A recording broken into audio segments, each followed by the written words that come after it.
Hi, I'm Joe Ramsey. This is Ben Otero here on Movie Mania, and we're going to be talking about Dawn of the Dead, the George Romero classic that really changed zombie movies forever, I have to say.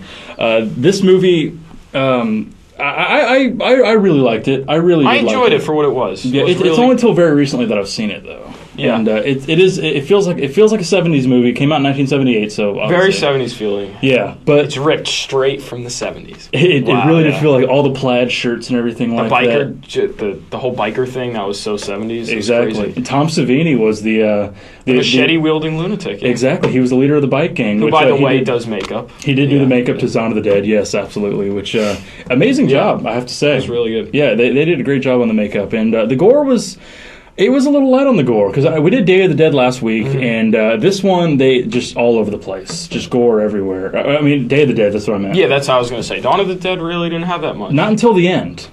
At the end, once... Even then, the most gory part wasn't even... Compared to today's Walking Dead standards of just carnage and that's everywhere. true. Yeah. And this was 78, so it was about 30, it was probably 36 years ago. very intense back then. Yeah, I'm sure it scared a lot of people. And that's a big thing. We were talking to Mike Christopher earlier, and he was saying that there is a staying power in this movie because it did terrify a lot of people. It did. You know, a lot of people hadn't seen something like that before. Any standout moments to you?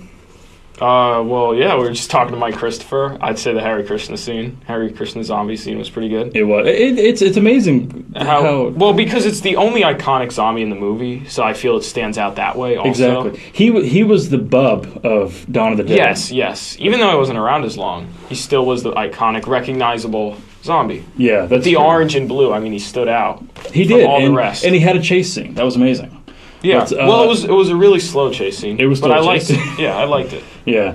I really do like this movie. One reason that I put it above most other zombie movies, and I've told you this before, is that the main characters are people that you do root for, and that are people that About that. They're very smart. Yeah. About that, though, in the beginning, I felt the female character, they didn't flesh her out at all. She was just there. And that's true. She was just standing around through a lot of it. And when the zombie attacks Flyboy, was it? Yes. Yeah, Flyboy. When a zombie attacks him, she just stands there for about, I counted it, I think it was about 15 seconds, just like, oh, what am I going to do? And another zombie's coming. She doesn't move at all. She doesn't help him up. Yeah. And when he gets up after killing that zombie, he pushes her out of frame. Like she's just there, and I was like, "Wow!" And that's one good point. Yeah, the woman could have been done better there. Yes, but that's why I was rooting for the Harry Krishna zombie. I was like, "Get this character out of the equation." I don't like her. But yeah, the rest of them, the other three that were in the mall were very good. I thought they really accurately portrayed like what would we do if we were stuck in the mall, the zombie apocalypse is going on. Go on a shopping spree. They did, and they had a lot of fun with it. Exactly. I think that was really nice. Is that. This felt like a more optimistic view at the human element, more so than like Day of the Dead did. Day of the Dead was very depressing. It showed like the base depravity of humanity. Exactly. There was more problems in the bunker and everything like that. These characters had a lot of fun with what they were doing, and it really showed. I really loved it. You know, the scene where there's literally, it's like 10 minutes where they're just going around the mall doing whatever they want. And I thought that was so cool because they had worked so hard to clear the mall, and now they're just... The reward, they have a car in the mall. They're driving around cars. Exactly. They have the arcade. I don't know how they had electricity, but... Yeah, don't think about that. I'm not going to overthink the movie, but and that's something important that you do have to do with any zombie movie, really. You can't overthink these things. But I love the part when... what was the character's name? The guy that got bitten and he was in the wheelchair? Not the wheelchair. I know you're talking about. Yeah, I love that scene when he's running around. They're all running around, and he's in there. He's like, in the. Yeah. I was like, what am I? The two pistols. That was great. That's amazing. Yes. If you had to give this movie any final thoughts or a final number, what would you give it? I'm going to give it an 8. It's a cult classic.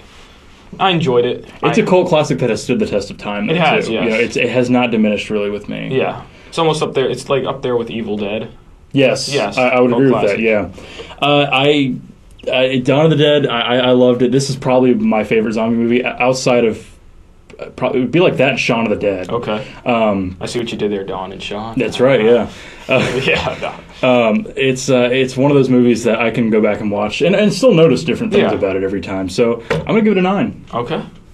Anyway, that was Dawn of the Dead that we just talked about here on Movie Mania. I'm Joe Ramsey. That was Ben Otero. Hope you liked it.